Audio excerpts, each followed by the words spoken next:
Welcome to Through the Bible in a Year with Pastor John. We invite you to join us at 1 Oakleigh Avenue in North Providence, Rhode Island. This podcast is presented to you by The Way Ministries, supported by listeners like you. For donations, live videos, podcasts, and more, please visit www.thewayministriesri.org. Thank you and have a great day.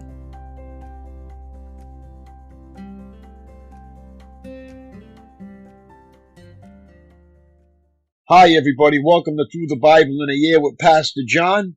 Glad you could join me today to get a portion of God's Word. Today we're going to begin with day 62, March 2nd, Joshua chapter 6 to 8. Central campaign. Overview. Standing like an imposing giant in the path of the approaching Israelites is the walled fortress of Jericho. There can be no skirting the issue. Jericho must be conquered. But how? The strategy God delivers to Joshua is truly unique and is designed to ensure that if the walls fall down, there can be only one explanation. God did it. Joshua leads the people on a daily lap around the city walls, culminating in a 7-lap march on the 7th day. At last comes the moment to shout, and Jericho's walls turn to rubble. But the victory God gives is tainted by disobedience in the camp. Achan steals some of the forbidden booty, resulting in death and temporary defeat. Chapter 6, Obedient Victory at Jericho, the Thrill of Victory. Chapter 7, Disobedient Defeat at Ai. Chapter 8, Obedient Rematch at Ai, the Agony of Defeat. Insight. Long odds at Ai. Joshua 7, 2-5.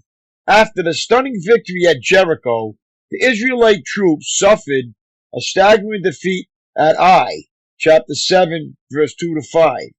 Joshua had sent an inadequate fighting force into battle, but the defeat was actually the result of sin in the Israelite camp. Chapter 7, verses 10-12. The lesson is clear. True victory comes only when we obey God. Insight. The high cost of coveting. Joshua 7:21. The gold and silver pieces Achan took were worth a typical year's wages. Chapter 7:21. In exchange, they cost not only the lives of 36 soldiers and the nation's reputation, but also the death of Achan and his family by stoning. Joshua Chapter 6. The Fall of Jericho. Now the gates of Jericho were tightly shut because the people were afraid of the Israelites. No one was allowed to go in or out, but the Lord said to Joshua, I have given you Jericho, its king, and all its strong warriors. You and your fighting men should march around the town once a day for 6 days. 7 priests will walk ahead of the ark, each carrying a ram's horn. On the 7th day, you are to march around the town 7 times with the priests blowing the horns.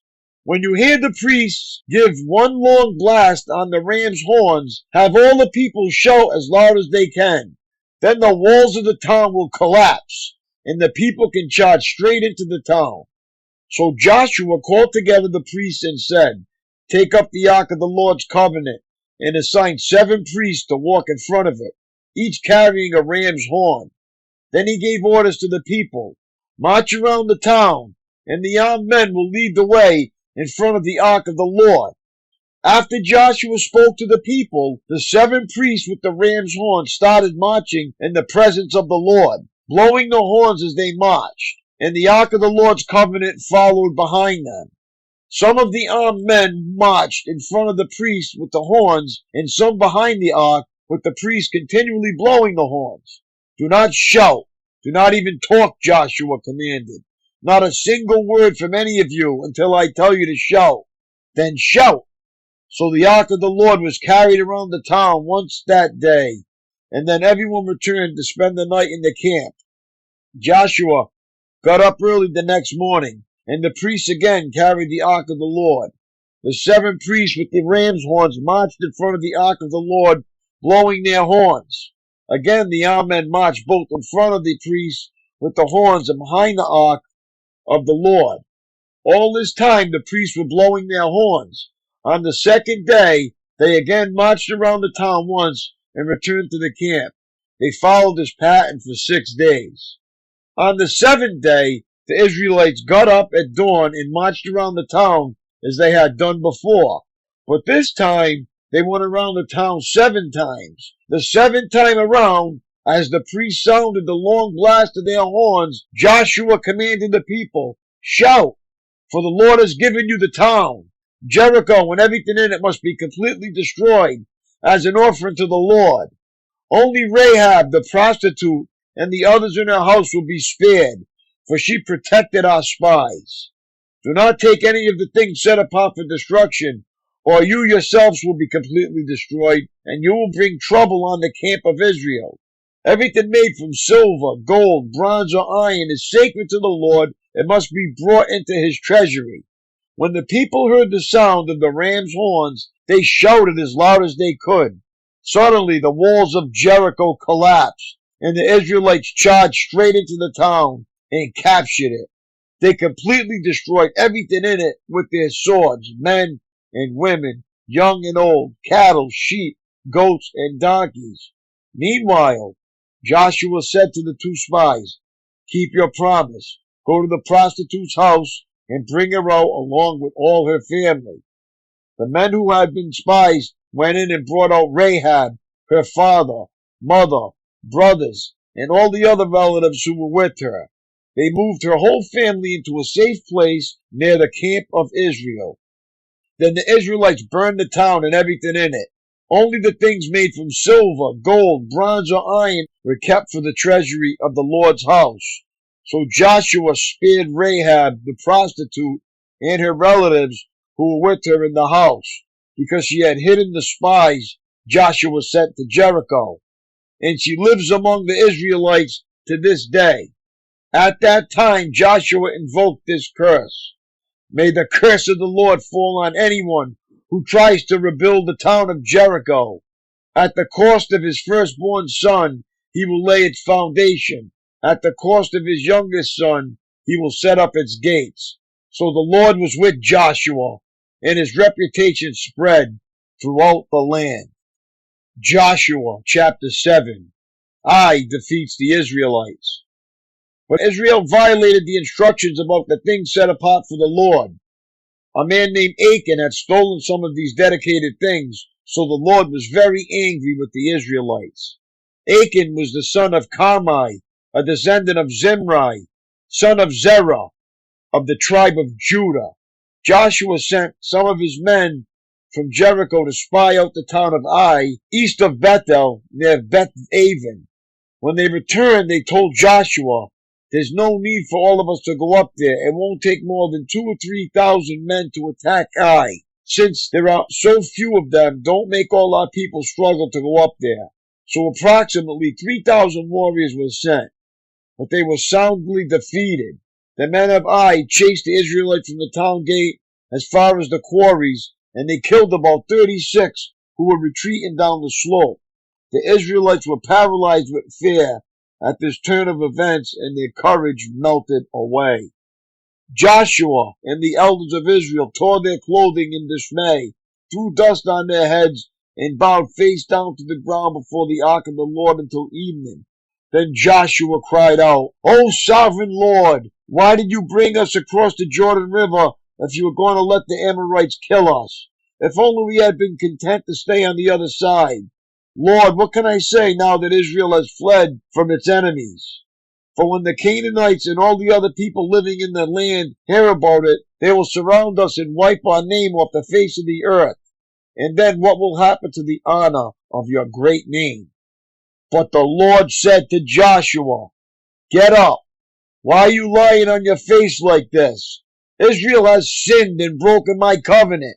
They have stolen some of the things that I commanded must be set apart for me. And they have not only stolen them, but have lied about it and hidden the things among their own belongings. That is why the Israelites are running from their enemies in defeat. For now Israel itself has been set apart for destruction. I will not remain with you any longer unless you destroy the things among you that were set apart for destruction. Get up, command the people to purify themselves in preparation for tomorrow. For this is what the Lord, the God of Israel, says. Hidden among you, O Israel, are things set apart for the Lord. You will never defeat your enemies until you remove these things from among you. In the morning you must present yourselves by tribes, and the Lord will point out the tribe to which the guilty man belongs.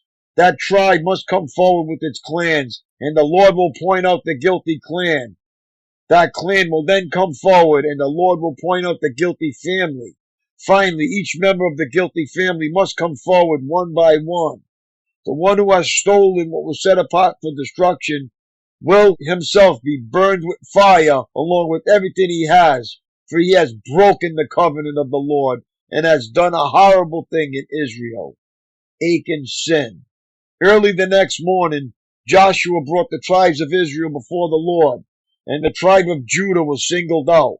Then the clans of Judah came forward, and the clan of Zerah was singled out. Then the families of Zerah came forward, and the family of Zimri was singled out. Every member of Zimri's family was brought forward person by person, and Achan was singled out. Then Joshua said to Achan, My son, give glory to the Lord, the God of Israel, by telling the truth. Make your confession and tell me what you have done. Don't hide it from me. Achan replied, It is true. I have sinned against the Lord, the God of Israel. Among the plunder, I saw a beautiful robe from Babylon, 200 silver coins and a bar of gold weighing more than a pound. I wanted them so much that I took them. They are hidden in the ground beneath my tent, with the silver buried deeper than the rest. So Joshua sent some of the men to make a search. They ran to the tent and found the stolen goods hidden there, just as Achan had said, with the silver buried beneath the rest. They took the things from the tent and brought them to Joshua and all the Israelites. Then they laid them on the ground in the presence of the Lord. Then Joshua and all the Israelites took Achan, the silver, the robe, the bar of gold, his sons, daughters, cattle, donkeys, sheep, goats, tent, and everything he had, and they brought them to the valley of Achor. Then Joshua said to Achan, Why have you brought trouble on us? The Lord will now bring trouble on you. And all the Israelites stoned Achan and his family and burned their bodies. They piled a great heap of stones over Achan, which remains to this day. That is why the place has been called the Valley of Trouble ever since. So the Lord was no longer angry. Joshua chapter 8. The Israelites defeat Ai. Then the Lord said to Joshua, Do not be afraid or discouraged. Take all your fighting men and attack Ai, for I have given you the king of Ai, his people, his town, and his land. You will destroy them as you destroyed Jericho and its king. But this time you may keep the plunder and the livestock for yourselves. Set an ambush behind the town. So Joshua and all the fighting men set out to attack Ai. Joshua chose 30,000 of his best warriors and sent them out at night with these orders. Hide in ambush close behind the town and be ready for action. When our main army attacks, the men of Ai will come out to fight as they did before, and we will run away from them. We will let them chase us until we have drawn them away from the town. For they will say, The Israelites are running away from us as they did before. Then while we were running from them, you will jump up from your ambush and take possession of the town, for the Lord your God will give it to you. Set the town on fire, as the Lord has commanded. You have your orders. So they left and went to the place of ambush between Bethel and the west side of Ai. But Joshua remained among the people in the camp that night. Early the next morning, Joshua roused his men and started towards Ai, accompanied by the elders of Israel. All the fighting men who were with Joshua marched in front of the town and camped on the north side of Ai, with the valley between them and the town. That night, Joshua sent 5,000 men to lie in ambush between Bethel and Ai, on the west side of the town. So they stationed the main army north of the town and the ambush west of the town. Joshua himself spent that night in the valley. When the king of Ai saw the Israelites cross the valley, he and his army hurried out early in the morning and attacked the Israelites at a place overlooking the Jordan Valley. But he didn't realize there was an ambush behind the town. Joshua and the Israelite army fled toward the wilderness as though they were badly beaten. Then all the men in the town were called out to chase after them. In this way, they were lured away from the town. There was not a man left in Ai or Bethel who did not chase after the Israelites, and the town was left wide open. Then the Lord said to Joshua, "Point the spear in your hand towards Ai, for I will hand the town over to you." Joshua did as he was commanded. As soon as Joshua gave this signal, all the men in ambush jumped up from their position and poured into the town. They quickly captured it and set it on fire. When the men of Ai looked behind them, smoke from the town was filling the sky, and they had nowhere to go. For the Israelites who had fled in the direction of the wilderness now turned on their pursuers. When Joshua and all the other Israelites saw the ambush had succeeded and that smoke was rising from the town, they turned and attacked the men of Ai. Meanwhile, the Israelites who were inside the town came out and attacked the enemy from the rear. So the men of Ai were caught in the middle, were Israelite fighters on both sides. Israel attacked them, and not a single person survived or escaped. Only the king of Ai was taken alive and brought to Joshua. When the Israelites' army finished chasing and killing all the men of Ai in the open fields, they went back and finished off everyone inside. So the entire population of Ai, including men and women, was wiped out that day, 12,000 in all. For Joshua kept holding out his spear until everyone who had lived in Ai was completely destroyed. Only the livestock and the treasures of the town were not destroyed, for the Israelites kept these as plunder for themselves, as the Lord had commanded Joshua. So Joshua burned the town of Ai, and it became a permanent mound of ruins, desolate to this very day. Joshua impaled the king of Ai on a sharpened pole and left him there until evening. At sunset, the Israelites took down the body as Joshua commanded and threw it in front of the town gate. They piled a great heap of stones over him that could still be seen today. The Lord's covenant renewed. Then Joshua built an altar to the Lord, the God of Israel, on Mount Ebal. He followed the commands that Moses, the Lord's servant, had written in the book of instruction. Make me an altar from stones that are uncut and have not been shaped with iron tools. Then on the altar they presented burnt offerings and peace offerings to the Lord. And as the Israelites watched, Joshua copied onto the stones of the altar the instructions Moses had given them. And all the Israelites, foreigners and native born alike, along with the elders, officers, and judges, were divided into two groups. One group stood in front of Mount Gerizim and the other in front of Mount Ebal. Each group faced the other, and between them stood the Levitical priests carrying the Ark of the Lord's covenant. This was all done according to the commands that Moses, the servant of the Lord, had previously given for blessing the people of Israel. Joshua then read to them all the blessings and curses Moses had written in the book of instruction. Every word of every command that Moses had ever given was read to the entire assembly of Israel, including the women and children and the foreigners who lived among them. My daily walk. Hate is a strong word, and so the assertion that God hates anything is startling. Yet, the Bible lists many things that God hates. Idolatry, Deuteronomy chapter 16, verse 22. Wickedness, Psalm 45, verse 7. Pride, lying, murder, discord, mischief making, Proverbs 6, 16 to 19. In a word, sin.